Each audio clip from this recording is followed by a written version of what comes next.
ಏನು ಇವತ್ತು 48ರ ಮಂಡಲ ಪೂಜಾ ಕಾರ್ಯಕ್ರಮಕ್ಕೆ ತಾವೆಲ್ಲರೂ ಆಗಮಿಸಿದ್ದಾರೆ. ಭಾಳ ಪ್ರಸಿದ್ಧವಾದಂಥ ಚೌಡೇಶ್ವರಿ ದೇವಿ ನಮ್ಮ ಮನೆ ದೇವರು ಕೂಡ ಅವರು. ಆದರೆ ಈ ದೇವಸ್ಥಾನಕ್ಕೆ ಭಾಳ ಇತಿಹಾಸ ಇದೆ ಅಂತ ನಮ್ಮ ಇಲ್ಲಿ ಮೂಲಕರು ಹೇಳ್ತಾರೆ. ಅದನ್ನು ನಮ್ಗೆ ಸೇರಿಸ್ಕೊಂಡಿದ್ದಾರೆ. ನಮ್ಮ ಮನೆದೇವರಾಗಿ ಕೂಡ ನಾವು ಕೈ ಜೋಡಿಸಿದ್ದೀವಿ.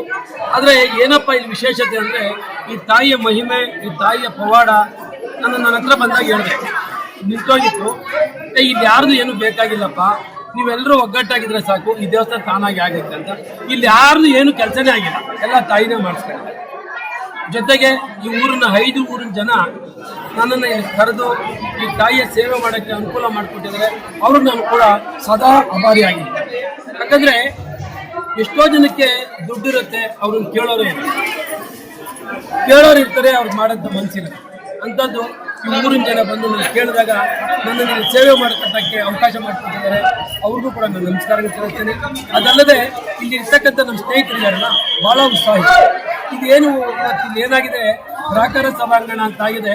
ಇದಕ್ಕೆ ಮೂಲ ನಮ್ಮ ಹೆಗ್ಗೇಗೌಡರು ಏನು ಬಹಳ ತೀಟೆ ಅಂತ ಹೇಳ್ತಿದ್ವಿ. ಸುಮ್ಮನೆ ಇವರೆಲ್ಲ ತೀಟೆ ಮಾಡೋಕ್ಕಂತ ಮಾಡಿ ಶುರು ಮಾಡಿದ್ರು. ನನಗೂ ಬಾಯಿ ಇರ್ಲಾರ್ದನೋ ಅಥವಾ ತಾಯಿ ನನ್ನ ಬಾಯಿಂದ ಆಡ್ಸೋದೋ ಗೊತ್ತಿಲ್ಲ.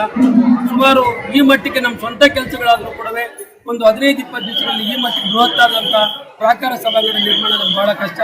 ಆ ತಾಯಿಯ ಆಶೀರ್ವಾದ, ಆ ತಾಯಿಯ ಒಂದು ಎಲ್ಲರ ಒಂದು ಅನುಪ್ರೇರಣೆಯಿಂದ ಇವತ್ತು ಈ ಮಟ್ಟಕ್ಕೆ ಪ್ರೇರೇಪಣೆ ಆಗಿದೆ. ನಮ್ಮ ಸಿಎಂಆರ್ನವ್ರು ಹೇಳ್ತಾ ಇದ್ರು, ಮಳೆ ಬೆಳೆ ಬಂದರೂ ಕೂಡ, ಮಳೆ ಗಾಳಿ ಬಂದರೂ ಕೂಡ ಯಾರಿಗೆ 16,000 ಜನ ಬಂದು ಕೂಡ ಏನು ಕೂಡ ಯಾರಿಗೂ ತೊಂದರೆ ಆಗದ ರೀತಿ ಅನುಕೂಲಕರ ವಾತಾವರಣ ಇದೆ ಅಂತ ಆ ತಾಯಿ ಚೌಡೇಶ್ವರಿ ಇದನ್ನು ಮಾಡಿಸ್ಕೊಂಡಿದ್ದಾಳೆ.